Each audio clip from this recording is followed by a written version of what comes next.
want to ask you straight off the top, and actually I'll play Damien Hardwick first, and then I'll get your thoughts because we're going to discuss Leo Lombard versus Christian Petracca. The game requires feedback. You know, how you respond to that feedback is something Leo, as a young player, he'll get better at, sort of thing. You know, once again, I'm not privy to the conversation. We'll talk about it during the week, but it is what it is. Happens 1,000 times over the course of the weekend. It does happen 1,000 times over the course of the weekend. If you're unaware, the Gold Coast Suns stunk it up again on the weekend. They're playing the mighty Carlton Football Club, who are charging towards the top 10 and finals.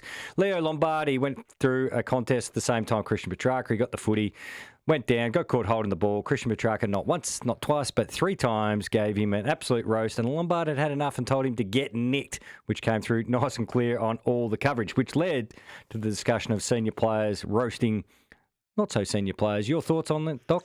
It was an interesting one for me. It probably shows the Gold Coast in a nutshell. That's kind of what they've been for the year. It's Lombard going and playing a role that is clearly looking like it's supposed to be Petracca, and then the lack of cohesion between them plays out, and then the disharmony of it all comes out after that. I watched it, and there's a lot of things that when you play footy, especially around leadership, is when you're giving feedback, and what Tim has said at the end, that happens 1,000 times over a weekend. I was never a fan of I don't know, showing and giving a really strong feedback when it's about you getting the ball. Yeah, that's just across my career. I felt like if you gave strong feedback, it was generally from my perspective on the defensive side of the game or a cultural sort of values-based thing that you do in terms of the way you're playing. So they're the things that I would go hard at. I always felt like it was a bit me when it was my opportunity to get the ball, or someone else has stepped in my way in terms of the ball, or someone hasn't kicked you the ball. I always felt like they weren't the right times to go really hard as a leader. And I think that's kind of what's played out in this situation. Lombard's gone in there. Petracca hasn't got the ball. He's frustrated because he hasn't got the ball, and his emotions have got the better of him. Yes, that type of feedback happens all the time across games, but I thought it was misplaced in what you should value as a football club and when you should be giving that strong feedback. Yeah, it's all in the delivery, but also the delivery for the person. And you might think, oh, that's a bit much in the moment. But you do, this is the point of why you train and you spend so much time with guys. You know, guys who just want the direct feedback, and other guys who, I don't think they're going to respond that well too. So the big takeaway for me is, I'll add Luke Hodge to this, but it's Luke Hodge, Michael Voss and Joel Selwood since year 2000, are probably considered the 3 best leaders, captains of football clubs, of course, very successful, but strong, powerful, lead by example, pretty forthright guys. Well, the fact that Hodgie's probably already spoken about it, but I heard both Michael Voss and Joel Selwood say, well, that's probably not the correct way to go about it. I tend to lean into their experience in this space as well. So the other important thing too is the follow-up. And we don't know whether Christian Petracca at the next break said, hey, Leo, I missed, but next time, can you do this, this, and that? And I was a bit like you. I tended to wait for breaks, unless there was, again, something defensive. Get up. But it was all about instruction. It wasn't anything personal. It was, hey, we need you up. I always find it a bit funny, and I still watch footy. I shake my head of forwards who throw their arms up. Yeah, I had this one. This is the exact same thing for me. Yeah, because they're not deliberately missing you. They haven't seen you. And half the time, you're actually not in that good of a position anyway. You're standing on the goal line, you're asking him to thread a 40-metre pass over 6 guys' head just because you ran. Like, just move on. Like, and to my point before, those are the ones that, for me, look like me. Yeah, it's oh, you didn't give me the ball. And that's so much of football, from my experience, is about when you don't have the ball, what are you doing? And the team nature of the way you play, how you should defend, where you're setting up. Where this one might leak into it is around playing your role. And that's where I can kind of say it. But again, to the point, it's not that strong of feedback. It's like, hey, Leo, that's my lane. Your role's this way. It's more of a teaching perspective, as opposed to, it was, fairly demonstrative. And to the point about Leo's response is it's not ideal either. No. And that's the other half of the conversation. There's the Petracca side that we've highlighted and has been highlighted a lot across the football media. But there's also, it's a great learning experience for Leo around being able to see from a senior leader, cop the feedback, go and have the conversation. If it pissed you off, go have the conversation when you have the time to do it. But in the moment, in terms of performance, you got to get on with the job quickly. Love to get your thoughts. 133 693. While we're talking about the Gold Coast Suns, I found this conversation fascinating. It's always great with Caro, Lee and Beaver on Saturday, but they had Craig Cameron, the list boss, and he was asked about Jamara Ugle-Hagan. Jamara Ugle-Hagan, because I gather he hasn't reached all the triggers in his current contract. Will he be offered another deal? So he hasn't reached the triggers, that's true. We'll wait till the end of the year to see where that sits for Jamara. Jamara's personal life would be... it's miles ahead of where he was this time last year. There's no doubt about that. I think what he's found out is that having 18 months out of football, not living in the right lifestyle and not being in an environment that helps him be his best, makes it really difficult to step straight back into AFL footy. That's not a guarantee for Jamara that he'll be on the Gold Coast Suns list. I sort of get the feeling out of this, and this is with no knowledge, but I could see a world where they make him train for it again. Yeah. So because he's got a 1 year offer, wait until January, to add him and see whether he comes back and still wants it. Yeah, well, Craig's comments kind of alluded to somewhat that it felt like that. It probably pointed to the direction of that probably hasn't gone as well as everyone expected this year, and that's not a knock on anyone. Jamara, as Craig said, Jamara is learning how to relive being a footballer again. He had 18 months where largely, from all reports, didn't do much at all in terms of training and football and running and whatnot, which prepares you for AFL level, but at the same time, that takes time to be able to get that back. And we're probably seeing in real time how difficult it is to condition yourself to be a consistent AFL level footballer. It is an interesting comment in terms of they're going to just wait to the end of the year. It's not that it's murky, but it's didn't fill with confidence that deal's coming. And as you said, Jim, that it wouldn't be the worst thing to make him train and earn it and do it that way. We've seen plenty of players across competition that works really well for. Our number is 133 693. If you prefer, you can text us on 0477 693 693. And someone off the text line has said the situation was all on Petracca.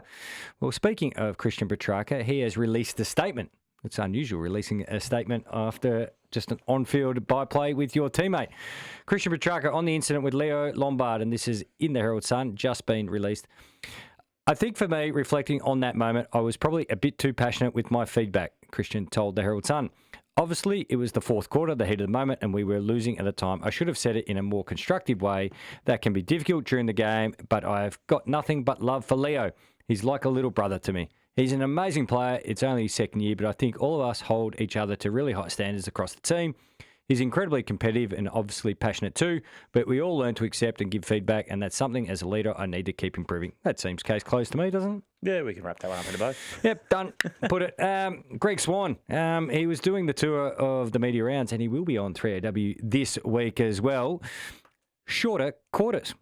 I mean, we did change those rules and we've knocked off 3 minutes per game, but is it enough? Probably not. And again, when in a couple of years' time, obviously when Tassie come in, if we go from 22 to 24 games, then that will definitely be an issue that you will have to reduce the game time. So we'll have a look at that. Shorter quarters. Why? Yeah, this is one where I'll put it straight back on you, but I don't get this one. No, I feel like this is one I don't think the fans have ever spoken about. I don't. Maybe I'm well off the mark here. I don't think I've seen that many people wanting the game shorter, and it's too long. Like maybe late into the night, it's hard to stick around and listen and watch it with the kids, maybe. But I think this is because they're clearly wanting to add more games to the calendar. Yeah, which. Why you can probably just do that, can't you? You can just do that. What are we knocking off 3 minutes a game, and that's going to be the difference between you can get 2 more games out and. I guarantee as a player, they'll find playing 117 minutes versus 120, don't think that's making much difference of how you feel in the next day. Oh, no, they'll do the gymnastics to convince you it's a good idea. The cumulative effect over the year. Yeah, and if we do it this the whole game here. Just get the fixture right to start with. Just do that first. Thanks, Greg. We'll catch you a little bit later in the week. North Melbourne.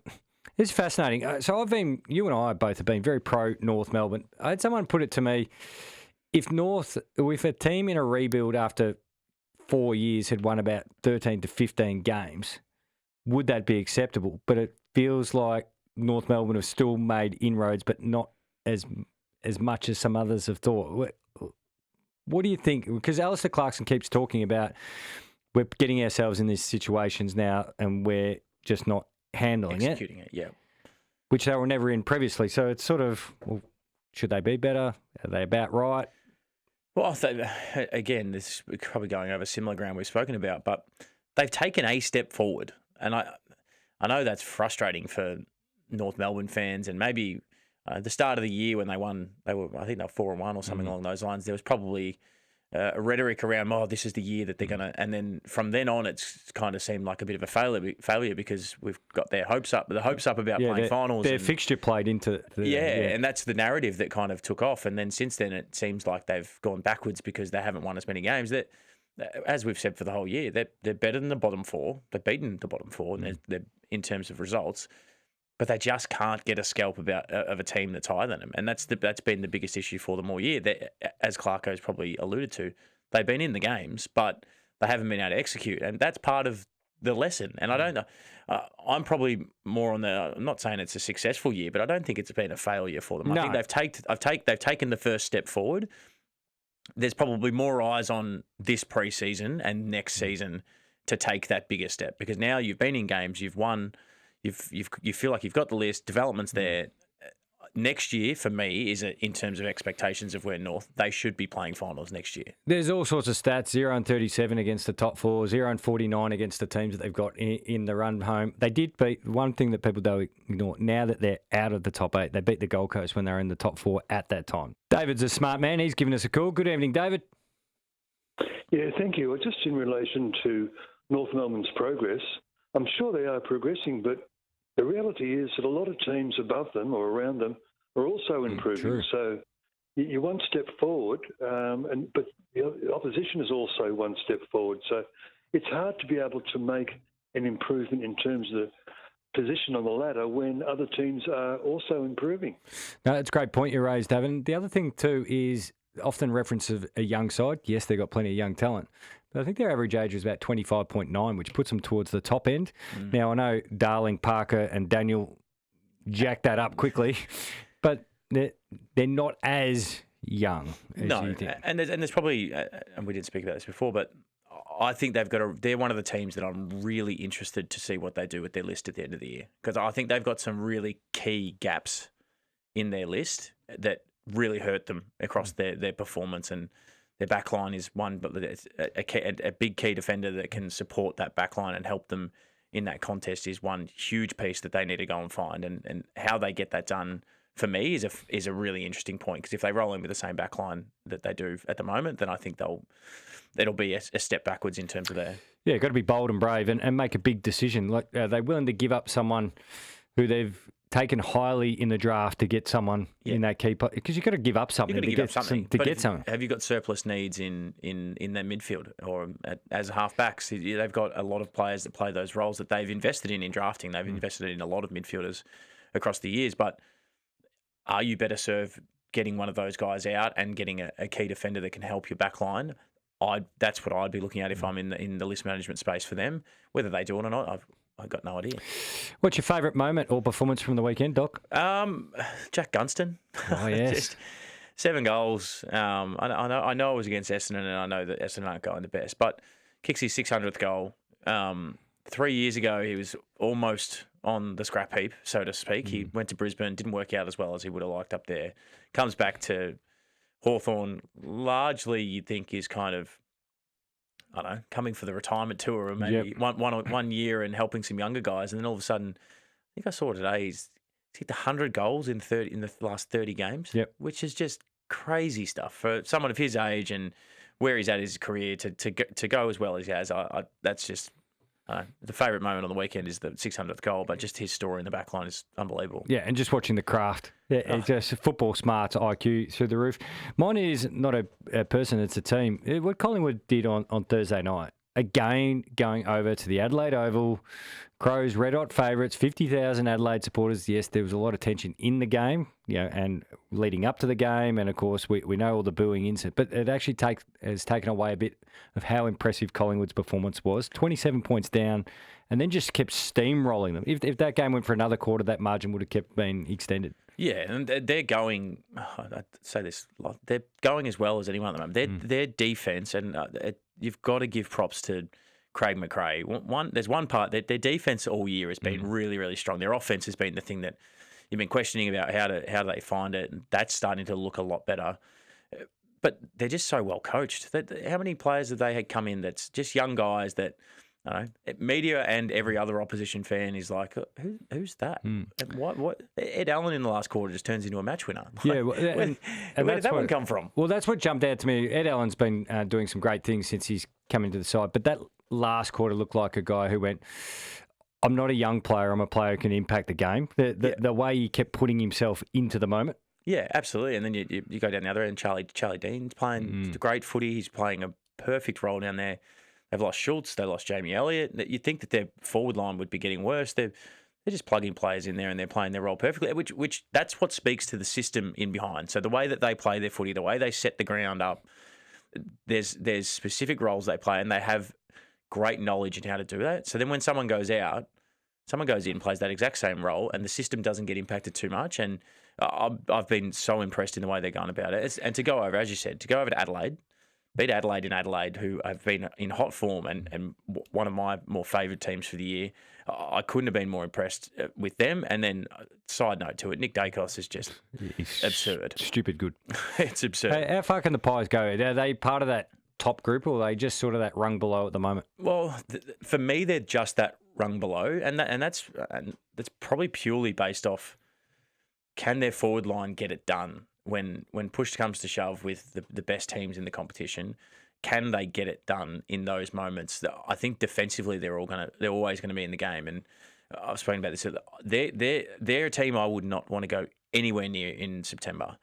Can they do it over and over and over again to get to a grand final win? I'm probably not there just yet, but whoever plays them is just going to have the toughest time in trying to get past them, and there's great admiration in that. So I think they'll be thereabouts. I think that I could see them getting to a prelim. Yeah, because they have no stress about travelling. Their fans travel, but if they got a final here, then they might be the lower ranked side, or could be the higher ranked side. But at the MCG, they're going to have the majority of the supporters and the noise anyway. Yeah, and if they finish in that bracket, that's the wild card. I actually think that bracket's going to be a bit of an advantage over 5 and 6 because playing off a bye is not exactly easy, and we've seen for years that's been rather challenging through the years in terms of in-season.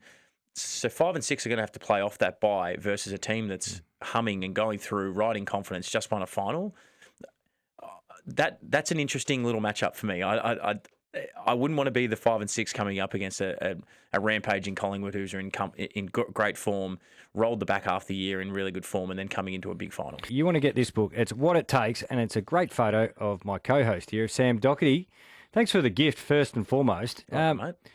Writing a book, did you need convincing, or when you're approached to put your story and the way you want it to be mapped out? Tell us about how it all came together. Yeah, so obviously my life has been well publicised with the amount of things that I've faced and the ups and downs of it all, and got to the end of my career and got approached to do the book, and I don't know. I've had so much joy across my career in showing people the vulnerability and the rawness of all the ups and downs that I've had, and I genuinely get a kick out of how many people come up to me and say thanks for how open you've been about your struggles and the things that I've helped them with in their time. And I think this is a hard copy version of kind of my whole life laid out bare. And it also, I know the good that it'll do, and that's part of why I did it. I know that there'll be someone that'll read it that's going through a tough time, that it might inspire a little bit of hope, or it might help someone going through a situation, and that makes me feel really good about it. And it also it was quite a cathartic exercise, to be honest.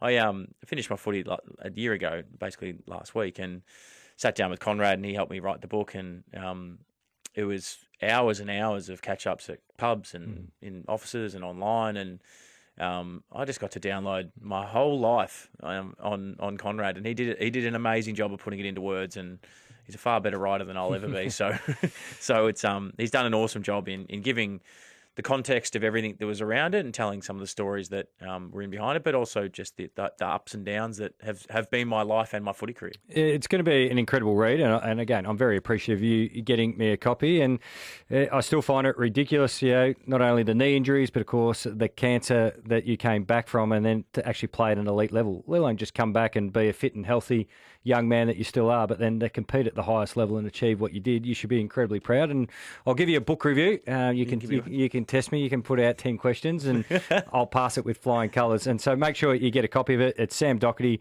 What It Takes. So a magnificent book there. We'll wrap up with a couple of quick fire ones. Max King. He'll miss the rest of the season with a hamstring strain. It's unfortunate for Max. We all just want to see players out on the park. Where's he go to from here? Like, again, you're a man who's come back from adversity. Max King's got different adversity, but he's played one game pretty much in 2 years. Yeah, and this one, just for what it's worth, I didn't mind the decision that St Kilda made in trying to get him back out there, and I was looking more at the finals race, and if they got to finals having Max in form, I thought it was a risk worth taking, and I don't really... 5 on the bench helps this now. 5 on the bench, you can manage his way through it. Hopefully he doesn't get injured, and you get his way through. You get him back in form, hitting bodies, and he's ready to go by the time you need him. So I thought it was a smart risk to take across the back end of the year. In terms of what he does now... my best experience with this has been watching Adam Cerra go through his hamstrings in kind of 2022, 2023, I think it was. He did about 6 or 7 in the space of a year and a half. What I watched him do is he went away, he went and saw some guru in Doha, and he changed his whole program, rebuilt his whole body in the space of 1 off season. He changed his life. He invested his whole life into it. He did. And he went... Not saying Max is not doing this. I don't know what Max is doing. He probably is doing this, or maybe not. But he went away, he got all of these new exercises, he rebuilt his body over the space of one off-season and pre-season, where he was doing completely different gym exercises to what all of us were doing. They were specific to his injury. They were specific in making sure that he doesn't get injured. He then went on, and I think he's done in 3 years. I think he's done one small hamstring at the start of this year, and had hamstring tightness last week. So, in terms of the soft tissue part of this, there's hope. But there's hope in the work you got to do, and having been injured a lot, it's always in the work you got to do to be able to get through these things to get back out there. Peter's given us a call. Good evening, Peter. Guys, good evening. Just regarding the King, I can't remember which one it is. Max. Max King. Similar thing was happening to Essendon with Joe Danaher. Every couple of years ago, he couldn't get his leg fixed properly. I think he went to Sydney, and the Sydney coach were having a coffee. Then he was trying to get to Sydney, and knocked it back, and then going to Brisbane. But do you think it's got to be something to do with the doctors, or just the team not getting the players right? Because as soon as he went to Brisbane, he was winning grand finals and they're making him the Messiah. Look, Peter, it could be a fresh set of eyes. It could be just the mental break, from coming in and seeing a different gym or a different group or a different plan. And sometimes it works really well for players. Another example too, Charlie Curnow. Remember, nearly 2 years of footy he missed with his injuries. Come back, Coleman medals, no problems at all. Yeah, and this is as small as it can be. And I just used the Adam Cerra example. Then it can be a change in program by 20% or 10%. That is the difference in all of this. And whether that is, as I said, a fresh set of eyes, it doesn't have to be at a different footy club to get a fresh set of eyes. You can go overseas, you can go and speak to other physios and rebuild your body in some way. What it does show at the moment, he needs some stuff in the background. He needs something to change, and that's what I think has been this year, between the injuries of his knees coming off that and then the soft tissues off the back of it. Having a good look at what the background of his injuries and what's causing it, and then putting some new steps in place. Even from my own experience, when I went over to America with my knees, one of the things that Bill Knowles said to me is, I'm a joint compromise athlete and I'll never be the same as everyone else. So my program had to be different to everyone else. So my program across the whole back end of my career, I did different exercises, different weights, and different ways of doing things to what all the other players did at the club, because I had to, because otherwise I was prone to getting injured again.